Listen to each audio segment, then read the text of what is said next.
Vivre seul. Pour beaucoup, c'est un rêve de liberté, enfin maître de son espace, de son temps, de ses décisions. Mais cette liberté peut devenir un piège redoutable si vous ne savez pas la maîtriser. Je vois trop de gens qui pensent qu'il suffit d'avoir les clés de son appartement pour réussir sa vie en solo. La réalité est bien différente. La solitude mal gérée peut rapidement transformer votre indépendance en prison dorée. Aujourd'hui, je vais droit au but. Je vais vous parler des 12 erreurs critiques que font la plupart des gens qui vivent seuls. Des erreurs qui semblent insignifiantes au quotidien, mais qui peuvent saboter votre vie sans même que vous vous en rendiez compte. Ce ne sont pas des conseils théoriques. Ce sont des observations concrètes, basées sur des expériences réelles. Si vous vivez seul ou si vous envisagez de le faire, ce qui va suivre pourrait radicalement changer votre façon d'envisager votre indépendance. Ces 12 points sont essentiels pour transformer votre solitude en véritable force. Erreur numéro 1, vivre dans une maison désordonnée et sale. Écoutez bien, vivre seul dans le désordre, c'est se tirer une balle dans le pied. Ce n'est pas qu'une question d'apparence, c'est le reflet direct de votre état d'esprit et ça impacte toute votre vie. Pensez-y. Vous vous levez le matin, vous butez sur des vêtements sales, vous ne trouvez pas vos affaires, vous perdez un temps fou à chercher vos clés dans ce bordel. Ce chaos visuel crée un chaos mental. La science le prouve, le désordre augmente votre cortisol, vous stresse et vous épuise mentalement. C'est un cercle vicieux qui bouffe votre énergie et votre productivité. Jordan Peterson l'a bien résumé. Rangez votre chambre avant d'essayer de changer le monde. C'est profond parce que ça parle de respect envers soi-même. Si vous ne pouvez pas gérer votre propre espace, comment voulez-vous gérer le reste de votre vie? La solution? Commencez petit, mais soyez constant. Prenez 15 minutes par jour pour organiser un coin de votre espace. Appliquez la règle des 2 minutes. Si quelque chose peut être fait rapidement, faites-le immédiatement. Ne remettez pas à plus tard ce qui prend 2 minutes de votre temps. Votre maison devrait être votre sanctuaire, pas une source de stress supplémentaire. L'ordre autour de vous crée l'ordre dans votre tête. C'est simple. Un environnement propre et organisé vous donne de l'énergie, de la clarté mentale et une base solide pour progresser dans tous les aspects de votre vie. Ne sous-estimez pas l'impact de votre environnement sur votre réussite personnelle. Le changement commence par ces petites décisions quotidiennes qui, accumulées, transforment radicalement votre qualité de vie. 2. Mangez n'importe comment. Parlons franchement de votre alimentation. Vous ne pouvez pas vous permettre de bouffer n'importe quoi sous prétexte que vous vivez seul. Je vais être direct. Votre corps n'est pas une poubelle, c'est une machine de précision. Vous savez ce qui arrive quand vous mettez du carburant de merde dans une voiture haut de gamme? Elle finit par vous lâcher. C'est exactement ce qui se passe avec votre corps quand vous l'alimentez avec des plats surgelés, du fast-food et des sodas. Au début, vous ne voyez pas le problème, mais ça vous rattrape vite. Fatigue chronique, brouillard mental, motivation en chute libre. La vraie force d'un homme, c'est aussi de savoir prendre soin de lui. Ces pics d'énergie que vous ressentez après avoir englouti des cochonneries pleines de sucre, c'est une illusion qui se paie cash avec des crashs d'énergie et de l'irritabilité. Je ne vous parle pas de devenir un ayatollah de la nutrition, mais de faire des choix intelligents. Commencez par des changements simples mais impactants. Remplacez cette canette de soda par de l'eau, ces snacks industriels par des vrais aliments. Privilégiez les protéines maigres, ajoutez des fruits et des légumes dans votre alimentation. C'est un investissement direct dans votre performance quotidienne. Une alimentation propre, c'est plus d'énergie, plus de clarté mentale, une meilleure humeur. C'est la base pour tout le reste. Votre travail, vos relations, vos objectifs, ne vous sabotez pas avec une alimentation de merde. Respectez-vous assez pour donner à votre corps ce dont il a besoin pour performer. Les résultats se verront dans tous les aspects de votre vie. 3. S'isoler complètement. Écoutez, l'isolement total quand on vit seul, c'est un piège mortel. Je ne parle pas d'une simple solitude passagère. Je parle de cet isolement qui vous ronge petit à petit sans que vous vous en rendiez compte. L'université de Harvard l'a prouvé. Les connexions sociales ne sont pas un luxe, c'est une nécessité vitale pour votre santé mentale et votre longévité. C'est comme un feu de camp. Seul, il s'éteint rapidement. Avec d'autres, il reste vif et puissant. Je vois trop d'hommes tomber dans ce piège. Ils pensent que vivre seul signifie s'isoler complètement. Au début, ça semble confortable, pas de drame, pas de complications. Mais c'est une illusion qui vous coûte cher. Votre confiance s'érode, votre capacité à communiquer s'atrophie et votre esprit devient une chambre d'écho de vos propres pensées. Ne confondez pas indépendance et isolation totale. Votre cerveau est câblé pour les interactions sociales. Sans elles, vous augmentez drastiquement vos risques de stress, d'anxiété et de dépression. Je ne vous dis pas de devenir un papillon social ou de vous entourer constamment. Je parle de maintenir des connexions authentiques. Un café avec un ami, une conversation réelle, une activité partagée. Ce sont ces moments qui maintiennent votre esprit vif et votre perspective claire. Si vous sentez que l'isolement vous gagne, réagissez maintenant. Faites le premier pas. La vie ne se vit pas dans une bulle, elle se construit dans l'échange et le partage. Plus vous vous ouvrez au monde, plus le monde vous le rend. C'est une loi immuable de la nature humaine. Ou 4, dérégler son sommeil. Parlons sérieusement du sommeil. Si vous vivez seul, c'est facile de tomber dans le piège des nuits blanches et des horaires chaotiques. Mais laissez-moi être clair, négliger votre sommeil, c'est saboter directement votre potentiel. Les recherches de Stanford sont sans appel, moins de 6 heures de sommeil et votre capacité à prendre des décisions part en vrille. Votre gestion du stress, en chute libre. Vos réactions, plus impulsives, votre productivité, massacrée. Ce n'est pas juste une question de fatigue. Pendant que vous dormez, votre cerveau fait un travail crucial. Régulation hormonale, consolidation de la mémoire, renforcement immunitaire. Ignorer ça, c'est comme rouler votre voiture sans jamais faire le plein. À un moment, vous tombez en panne. Voici ce que vous devez faire, et je ne rigole pas. Fixez des horaires de sommeil stricts, comme si c'était un rendez-vous professionnel important. Arrêtez de scroll sur votre téléphone avant de dormir.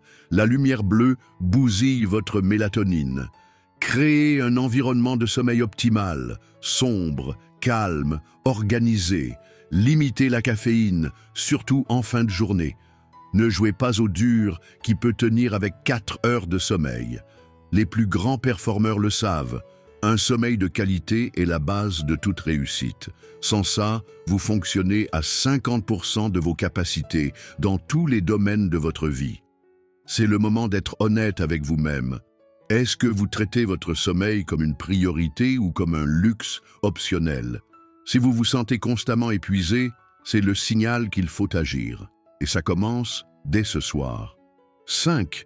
Dépensez sans contrôle. Écoutez-moi bien, votre relation avec l'argent définit votre futur. Quand vous vivez seul, personne ne surveille vos dépenses et c'est là que beaucoup se plantent royalement. Ces petits achats impulsifs, ces dépenses pas graves, c'est comme des micro-fuites dans votre compte qui finissent par vous couler. Je vais être direct, la majorité des gens ne réalisent qu'ils ont un problème que quand ils sont déjà dans la merde jusqu'au cou. Le stress financier, c'est le tueur silencieux de votre paix mentale. Voici ce que vous devez faire, et c'est non négociable. Premièrement, tracez chaque centime. Si vous ne savez pas où va votre argent, vous ne le contrôlez pas. C'est aussi simple que ça. Deuxièmement, avant chaque achat, posez-vous la vraie question. Est-ce que j'en ai vraiment besoin? Pas ce que vous voulez, ce dont vous avez besoin. Troisièmement, et c'est crucial, payez-vous d'abord. Prenez 10% de vos revenus et mettez-les de côté. C'est votre argent, votre sécurité, votre respect envers vous-même. Comme dit Buffett, n'économisez pas ce qui reste après avoir dépensé, dépensez ce qui reste après avoir économisé. Cette phrase vaut de l'or. La vérité brute, vous devez dépenser moins que ce que vous gagnez. Point final, peu importe votre salaire. Sénèque l'a bien dit, la pauvreté n'est pas dans la possession de peu, mais dans le désir de trop. L'argent doit être votre serviteur, pas votre maître. Si vous ne prenez pas le contrôle maintenant, vos finances finiront par contrôler votre vie. C'est le moment de décider. Vous construisez votre futur ou vous jouez à la roulette russe avec votre stabilité financière. 6. Vivre sans organisation. Écoutez bien, le manque d'organisation quand on vit seul, c'est probablement l'une des pires erreurs qu'on puisse faire. Je vois trop de gens qui confondent la liberté avec le chaos total. Ils se réveillent sans direction, passent leur journée à réagir aux distractions et se retrouvent le soir avec ce sentiment amer de n'avoir rien accompli. Soyons honnêtes, vivre sans structure, c'est comme jeter son argent par les fenêtres. Ce n'est pas juste une question de productivité, ça ronge votre confiance en vous. Chaque journée improvisée vous enfonce un peu plus dans ce cercle vicieux où vous courez toujours après les problèmes sans jamais les rattraper. Je ne parle pas de devenir un robot avec un emploi du temps militaire. Je parle de mettre en place des systèmes simples qui travaillent pour vous, pas contre vous. Prenez 10 minutes le soir pour planifier votre lendemain. Identifiez vos 3 priorités absolues. Gardez votre espace de vie en ordre. Votre environnement physique influence directement votre clarté mentale. Benjamin Franklin l'a dit, chaque minute investie dans l'organisation vous fait gagner 1 heure. C'est mathématique. La vraie liberté, ce n'est pas de faire ce qu'on veut quand on veut. C'est d'avoir suffisamment de structure pour avancer consciemment vers ses objectifs sans être l'esclave des urgences quotidiennes. Si vous vous reconnaissez dans ce pattern de désorganisation, ne tentez pas de tout révolutionner d'un coup. Commencez par un aspect, maîtrisez-le, puis passez au suivant. L'organisation n'est pas une prison. C'est un outil de libération. Plus vous structurez votre vie, plus vous aurez de temps et d'énergie pour ce qui compte vraiment. La discipline, c'est le prix à payer pour la liberté. À vous de décider si vous êtes prêt à l'investissement. 7. Ne pas avoir de but. Je vais être direct avec vous. Vivre sans but, c'est comme être un bateau à la dérive. Et je ne parle pas de ces grands discours sur trouver sa mission de vie ou ces conneries de développement personnel à 2 balles. Je parle de quelque chose de beaucoup plus fondamental. Vous savez ce qui tue vraiment l'esprit d'un homme? C'est de se réveiller chaque matin sans raison valable de le faire. Quand chaque jour ressemble au précédent. Quand vous vous traînez d'une tâche à l'autre sans direction. C'est là que la vie commence à perdre ses couleurs. Arrêtez d'attendre le grand moment de révélation qui ne viendra jamais.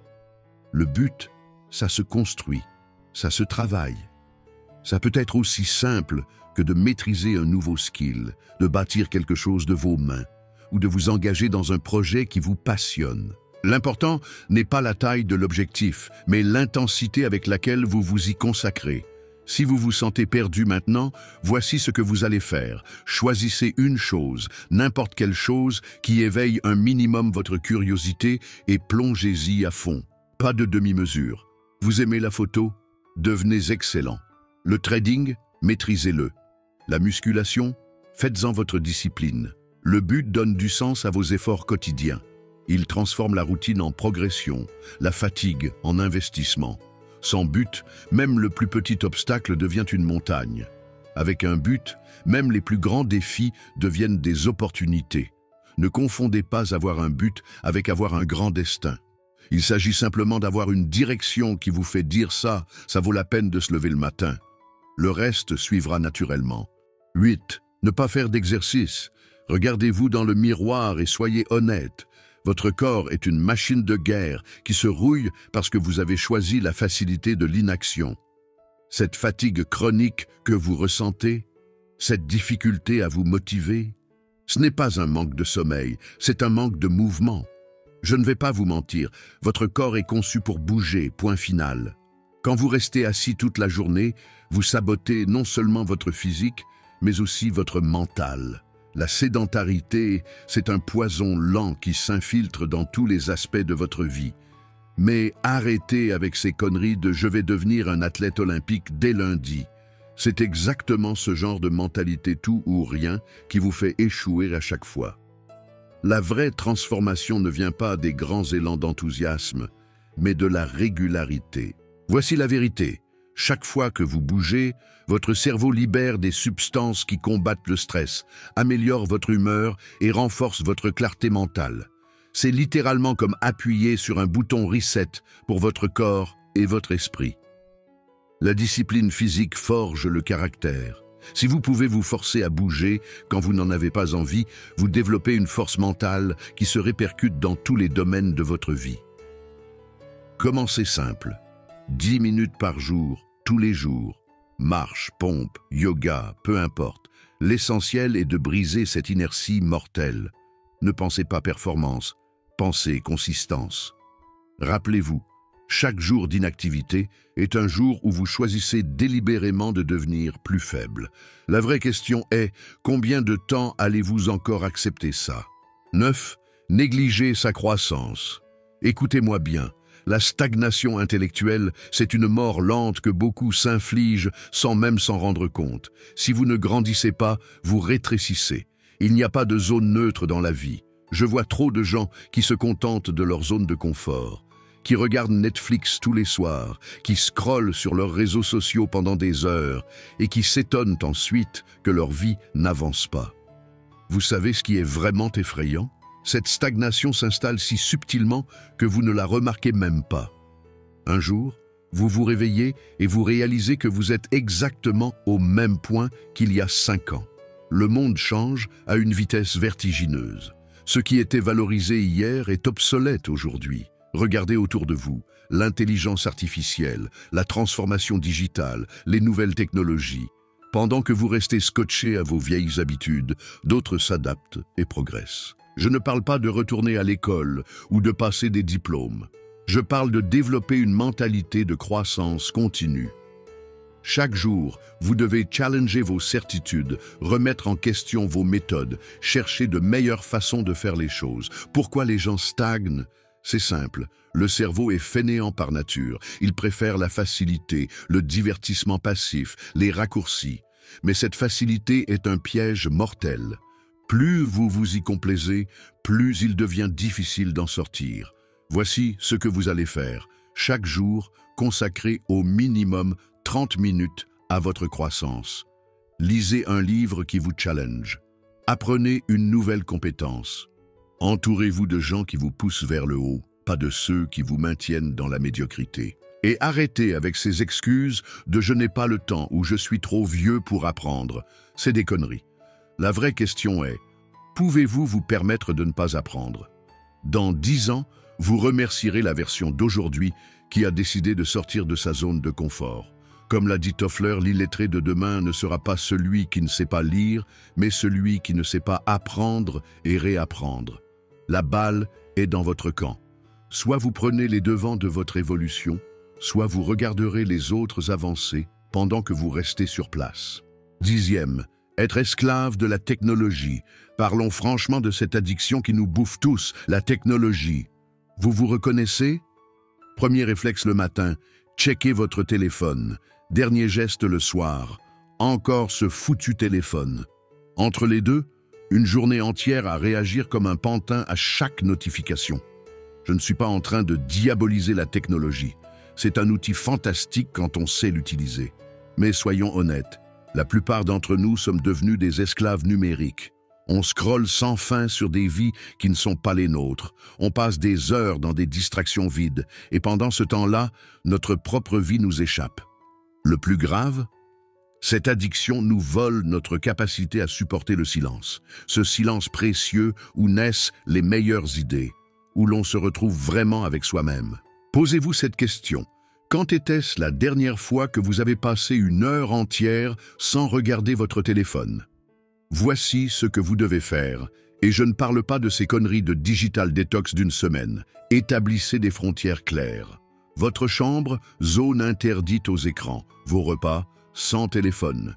Créez des plages horaires dédiées à la déconnexion totale. Remplacez ce temps d'écran par des actions qui ont du sens. Une vraie conversation, un livre qui vous challenge, une séance de sport, n'importe quoi qui construit quelque chose de tangible dans votre vie. La technologie doit être votre serviteur, pas votre maître. Si vous ne reprenez pas le contrôle maintenant, vous passerez votre vie à être spectateur de celle des autres plutôt qu'acteur de la vôtre. 11. Perdre du temps à divulguer ses insatisfactions. Je veux être cash avec vous. Cette habitude de vous plaindre constamment, c'est du poison pur. Vous passez votre temps à blâmer le gouvernement, l'économie, votre patron, vos parents, la société, et pendant ce temps-là, votre vie continue de partir en vrille. Regardez la vérité en face. Personne ne viendra vous sauver. Personne. Vous pouvez passer des heures à raconter vos malheurs à qui veut l'entendre. Ça ne changera strictement rien à votre situation. Chaque minute passée à vous plaindre est une minute perdue qui aurait pu être investie dans une solution. C'est comme être sur un bateau qui prend l'eau. Vous avez le choix. Soit vous passez votre temps à gueuler que c'est injuste et à maudire le trou dans la coque, soit vous prenez un putain de seau et vous commencez à écoper. Le résultat final dépend uniquement de ce choix. Plus vous vous plaignez, plus vous renforcez votre position de victime. Plus vous donnez de pouvoir à tout ce qui vous entoure, moins vous en gardez pour vous-même. C'est mathématique. Voici la vérité brutale. La vie se fout complètement de vos plaintes. Elle répond uniquement aux actions. Vous voulez un meilleur boulot? Bougez-vous. Une meilleure santé? Bougez-vous.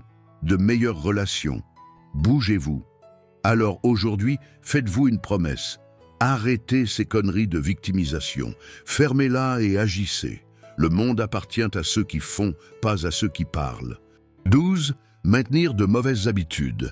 Les habitudes, mes amis, c'est le fondement même de notre existence. Et je ne parle pas de philosophie creuse, je parle de faits concrets. À l'université Duke, ils ont démontré que 45% de nos actions quotidiennes sont purement automatiques. Presque la moitié de notre vie est pilotée par l'autopilote de nos habitudes. Voici la réalité brutale. Vos mauvaises habitudes s'installent sans faire de bruit. Vous ne les voyez pas venir, mais un jour vous vous réveillez et elles font partie intégrante de qui vous êtes. Ça commence innocemment. Une soirée à scroller sur votre téléphone, puis vous sautez le petit déjeuner parce que vous êtes crevé, et avant que vous ne vous en rendiez compte, votre vie entière est construite autour de choix qui sapent votre potentiel. Le vrai problème n'est pas l'impact immédiat, c'est l'effet cumulatif.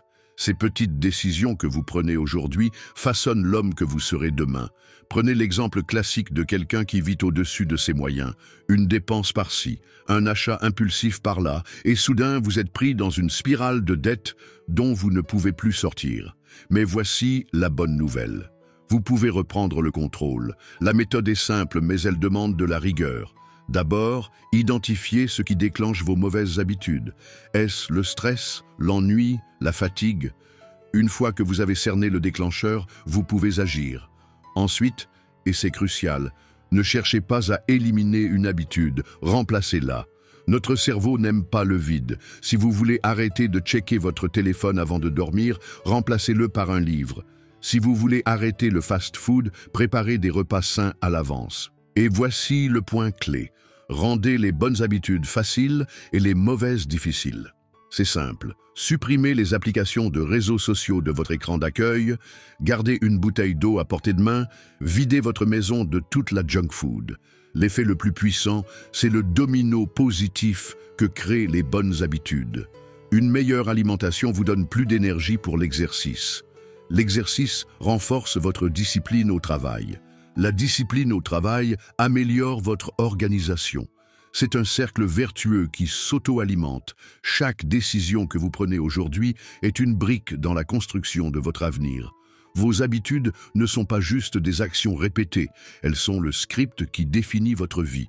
Alors choisissez-les avec intelligence, parce qu'elles finiront par vous choisir en retour. Merci pour votre attention. À la prochaine.